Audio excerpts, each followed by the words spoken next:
کتونکو تاسو کتی شئ دغه کټۍ ده او کټۍ دغه سلسله یې داسې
دا دې کې یو دیوال یو کور راوستي کېږي نو ته ډېر ښکاري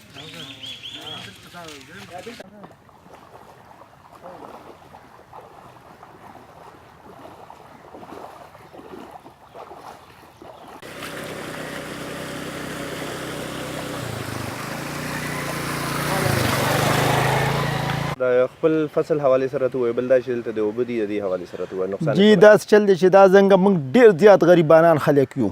ځکه چې کچه کوټیم دي او کچه فصلونه مو تخم ما راوړه د 50 روپو او په دې 3 زره پټي کې ما وکاره اوس هغه چې دی نو هغه راته اوبو دغه ډوب که غنمان مې پې کرلي وو هغه وچیږي زمونږ چې حکومت ورسره دغه نه کوي که چا لښتې وکاږو نو هغه بندي یا په ما زورور دی زما 2-3 زره پټې دی هغه غرق او تباه شو حکومت له پکار دی چې موږ سره دې غور وکړي چې موږ سره څه مرسته وکړي چې دا مسله حل شي ځکه چې په موږ باندې خلک مضبوط دي نو هغوی زنګ پټیګانو نه اوبه نه پرېږدي چې موږ یې ور وکاږو دونه تنګه شوی که تاسو راغلی تاسو وکتل نه ماشوم نه ماشوم نه ټوپ والي شي د هغې په وجه باندې روبه راډب شوي نو د کورونو ته هم ختلي که تاسو راغلی ووینئ نو کورونو کې دننه یقین وکړه موږ کره دننه اوبه روانې دي نو دا واده چې راغلو چې دا واده وشي نو هله به زنګ د اوبه پروژ وکړه دا واده نه کېږي نو نور نقصانه فصلونه خو تباه شو غنمو جوارو دا ګني صابري خلکو کرده دی ټوله تباه برباد شو د غنمان دغسې د واړه زنانه چې په اوبو کې را روانې تقریبا بسم الله الرحمن الرحیم زما ارشاد نوم دی او موږ دې ځای کې د ولې ډېر زیات نقصان وکړو او دې ځای کې زمیندارو له ډېر نقصان ورکړ ځکه چې په 500 روپۍ من ګني راوړه ډېر په سختۍ باندې تخم پیدا شو او اوس وله راوخته دې ځای کې کم از کم 50 جیره ځمکه 15 جیره ځمکه د اوبو د لاندې کړه دې کې غنمان تباه شو دې کې ګني تباه شو دې کې دا مې راته وویل نور څه د ګیا ضرورت 14 شوتلو ختم شو او دې ځای کې دیوالونه نقصان ورکړ اوس باقي زموږ آبادۍ ته خطره ده آبادۍ ته زموږ خطره ده دې کې زموږ د حکومت نه پوره دغه ده چې موږ له راشي دلته دا مې راته وویل چې زموږ MMA شته زموږ NPA شته زموږ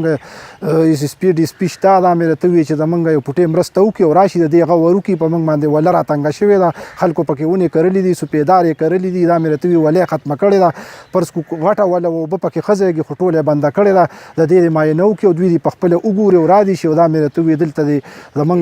خامخا مرسته وکړي زموږ د خلکو خدمت دې وکړي